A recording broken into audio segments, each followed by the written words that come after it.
వీళ్ళిద్దరూ ఏడుస్తున్నారు. యేసు ప్రభు వచ్చి అడుగుతున్నారు, యేసు బ్రదర్ వీళ్ళు వచ్చారు, సంగతి తెలియగానే వీళ్ళు వచ్చి అంటున్నారు, ప్రభువా నువ్వు మా దగ్గర ఉండి మా సహోదరుడు చావకుండును అని వీళ్ళేమో ఏడుస్తున్నారు. అప్పుడు అయితే యేసు ప్రభు వచ్చి అన్నాడు, మార్తా ఎక్కడున్నాడు లాజరు చెప్పు అని అంటే, అయ్యా చనిపోయి సమాధిలో ఉన్నాడు, అయితే పునరుత్థానము జీవము నేను బ్రతికిస్తాను పదా అని చెప్పేసి అంటే, అవునయ్యా మీరు వచ్చేటప్పుడు బ్రతికిస్తానని చెప్పారని అంటే, అప్పుడు కాదు ఇప్పుడే బ్రతికిస్తాను పదా అని చెప్పి ఆ సమాధిలో దగ్గరికి వెళ్ళి రాయి దొరికించి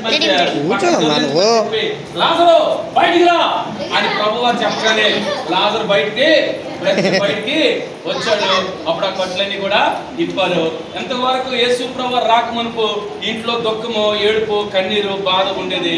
కానీ యేసుక్రీస్తు ప్రభువు ఎప్పుడైతే వచ్చారో వాళ్ళ జీవితంలో ఉన్నటువంటి దుఃఖం అంతటిని తొలగించాడు, వారిని ఓదార్చాడు, ధైర్యపరిచాడు. స్తోత్రం చెప్పకూడదు గట్టిగా.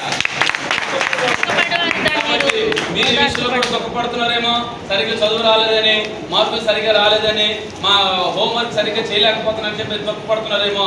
కానీ యేసు ప్రభువుని మీ జీవితంలోకి ఆహ్వానించండి, ఆయన మిమ్మల్ని ఓదార్చి ధైర్యపరుస్తాడు.